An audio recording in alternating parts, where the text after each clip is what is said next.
One of the things we like to talk about on the show often is the types of differentiators that you look for that signify that an engineer is a little more experienced, is a little bit more senior. And these are differentiators both in the sense that you're looking for them as a signal. In other words, these are kind of signifying that the engineer has some kind of experience, but they're also desirable traits. We've talked about these on the show before. In today's episode, I want to talk about one that fits both of these categories. That it is a signal of maturity, but generally speaking, it's also a desirable trait. Now, a lot of the things that signify whether you are a senior or kind of more senior in your experience versus more junior are hard to fake. We've talked about this recently on the show and how to kind of accelerate your experience gathering processes. And that experience, we outlined that experience can be difficult to gain quickly. So finding ways of simulating and gaining experience through simulation is a useful endeavor. But I want to focus in on a specific psychological factor or behavior that tends to follow engineers that gain the most influence in their careers. I want to frame this through the lens of the typical job search. If you were to imagine, and most of you probably can imagine, what a great interview looks like, especially one where you're being asked about your experience.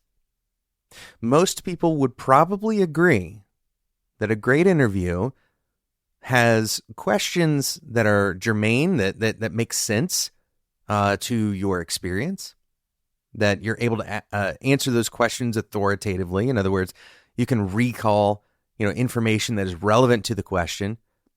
But most critically, and this is where the STAR framework comes in, especially the R part of the STAR framework, but really the whole thing, the situation, task, action, and result. The most critical aspect of a great interview is that you are able to demonstrate your ability to affect change. Let me say this again. The STAR framework is fundamentally about your ability to assess a situation, play your role in that situation in a way that affects change.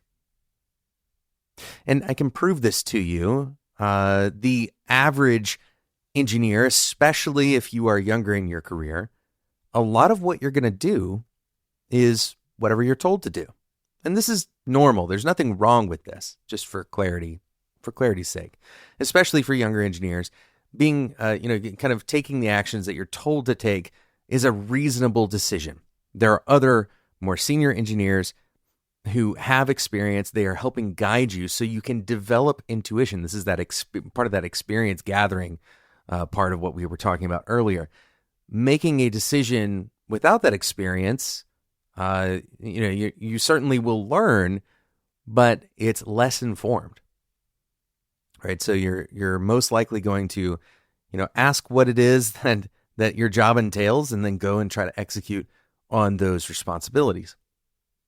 But even as a young engineer, and certainly as a more experienced engineer, your ability to direct your action so that it affects change around you, not just that it checks a box, is highly correlated with your ability to grow in your career. We're going to take a quick sponsor break, and then I'm going to come back and give you a mental model for thinking about this as a principle. How can you think about this concept of affecting change as a principle? You don't want to just affect change blindly, right? You want to be able to affect the important change. So I want to give you a mental model that will help you frame this, and you can easily remember it as you move forward in your career and in your personal life. We'll be right back.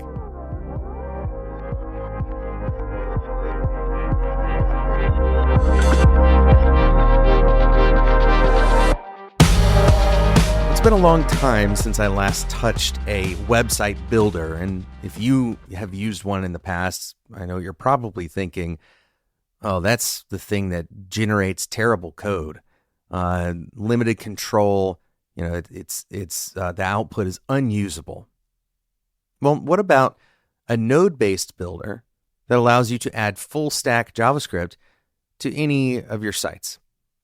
With Wix Studio, you can spend less time on fiddling with UI code, hosting, security, and more time on the custom logic and the functionality that actually matters, the business logic. You can develop in your preferred coding environment, online in a VS Code-based IDE or locally through a GitHub integration. And either way, with Wix Studio, you're going to deploy in just a single click.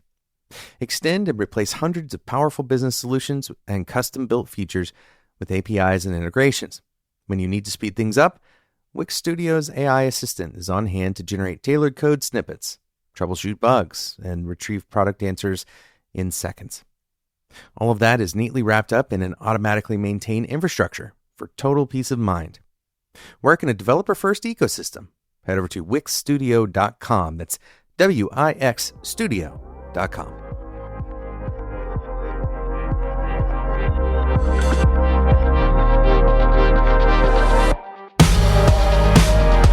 So we're talking about the ability to affect change. This is really the way that you see yourself in the world. And so the mental model that I want to provide you is for any role in your life, and especially in your work role, to think about working in that role versus working on your situation. So working in the role is passive. You are trying to conform to the role itself. Working on the role or working on the situation is a more active posture. What does this look like? It looks like, for example, fixing systematic issues rather than just dealing with bugs as they arise. It looks like helping your teammates level up and investing in your team culture and the systems of building rather than just learning the next coding language. Now, some of this may feel counterintuitive because in your mind you might be thinking, well, learning the next coding language is affecting change, isn't it? Nobody's telling me to do that. It's proactive. And yes, being proactive is kind of the direction that this leads toward. But just being proactive is not the same thing as operating on the world around you. My desire for anybody listening to this episode is to capture your agency. Your agency. What this means is you are an agent in the world. You can make decisions for yourself. You can make decisions about how you're going to behave on the role that you're working on. So if you are just trying to conform, that's a reduced level of agency. So I want you to shift this thinking from in to on. What role are you in? Try to avoid this kind of mental model or framing for your job. You're not in a role. Yes, you have a title. Yes, somebody else might say you're in that role. But you're working on. And you could say you're working on the role, you're working on the team, you're working on the problem. In fact, answering that question may actually illuminate a new pathway for you, a pathway of agency. What is it that you're actually working on? Are you working on the team? Are you working on the problems that the business has? Are you working on the culture? Are you working on yourself? Perhaps all of the above. But being very clear about what you're actually working on. What do you care about changing? That is the key question for growth in your current position. If you're not working on changing anything, then you're unlikely to grow. These things are kind of hand in hand. You're not working on changing, therefore nothing's going to change. these star questions that you would get asked in an interview, you don't really have many results that are meaningful because nothing's really changing.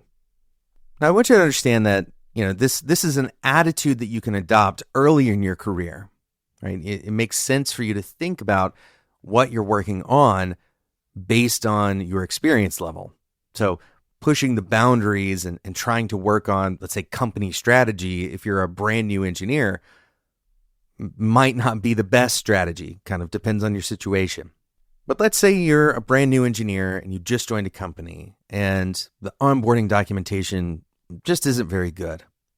Well, one thing you could do is try to muddle through, get through the onboarding, tell your manager about it, and just hope that things get better. Or you could work on the onboarding. You could improve the onboarding for the next person. You can join the many late night debugging sessions that are caused by the incidents that your unstable code base is creating in your organization.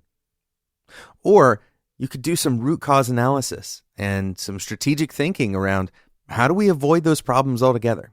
Can we fix it upstream? Is there something we can do to reduce the number of incidents rather than just being able to respond to them? Thinking in this manner, changing your mindset from operating as a part of the world rather than operating on the world. Move towards on versus in. This is a signifier for senior engineers, and it's going to give you a much better story for your career progression. Thanks so much for listening to today's episode of Developer D. Thank you again to today's sponsor, Wix Studio. Wix Studio is a developer-first ecosystem. It will allow you to spend less time on tedious tasks and more on the functionalities that matter the most. Develop online in a VS Code-based IDE or locally via GitHub. Extend and replace a suite of powerful business solutions and ship faster with Wix Studio's AI Code Assistant. All of that is wrapped up in that automatically maintained infra for total peace of mind and a single-click deployment. Work in a developer-first ecosystem at wixstudio.com. Thanks so much for listening to this episode. If you enjoyed this discussion, you would probably enjoy talking to the other engineers in the Developer T Discord community. Head over to developert.com/Discord. I hope you all are having a wonderful end of the year. And until next time, enjoy your tea.